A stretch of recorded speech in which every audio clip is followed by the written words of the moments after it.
الشیطان الرجیم بسم اللہ الرحمن الرحیم۔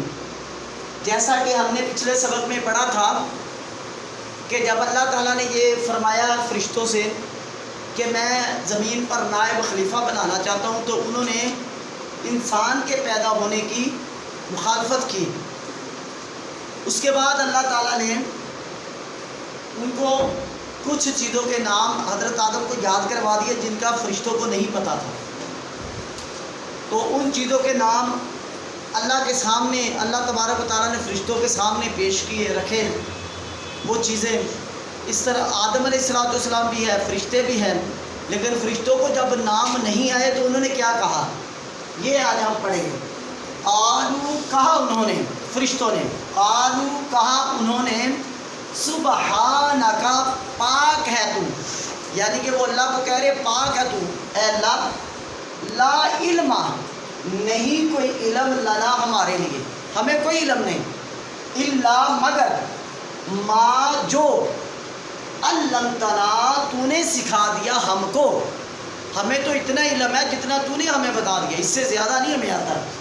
انکا، بے شک، انت العلیم الحکیم، تو ہی جاننے والا، حکمت والا ہے۔ یہ فرشتوں نے کہا انہوں نے، پاک ہے اے اللہ تو، نہیں کوئی علم ہمارے لیے مگر جتنا تو نے ہمیں سکھا دیا، بے شک تو جاننے والا، حکمت والا ہے۔ یہ تھا باب محاورہ تک۔ اب اللہ تبارک و تعالیٰ حضرت آدم سے کہہ رہے، حضرت آدم علیہ السلام سے مخاطب ہوئے، قالات، کہا، کس نے؟ اللہ تعالیٰ نے، یا آدم، اے آدم، انبئہم، آپ خبر دیجئے، آپ بتائیے، بِأَسْمَائِهِمْ، ان چیزوں کے نام، ان چیزوں کے نام آپ بتائیے۔ فلما، تو جب،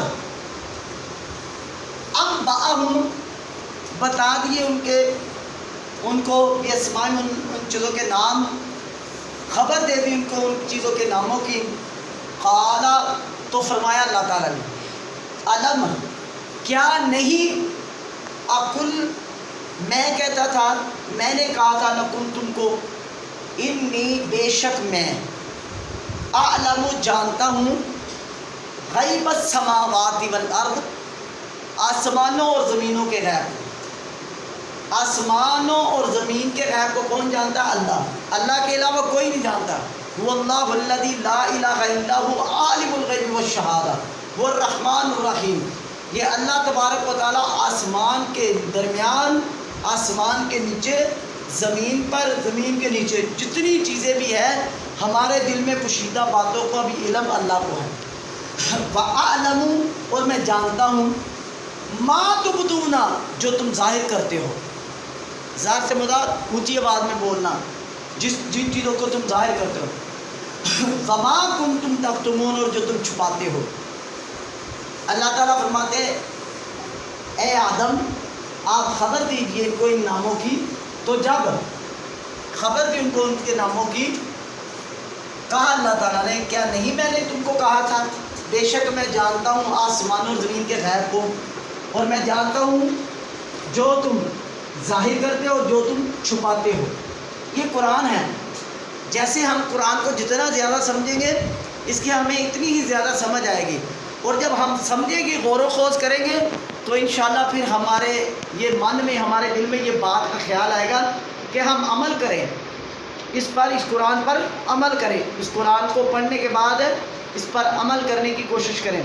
اللہ تبارک و تعالیٰ سے دعا ہے کہ اللہ تبارک و تعالیٰ ہمیں اس قرآن کو پڑھنے اور اس کو سمجھنے اور اس پر عمل کرنے کی توفیق عطا فرمائے۔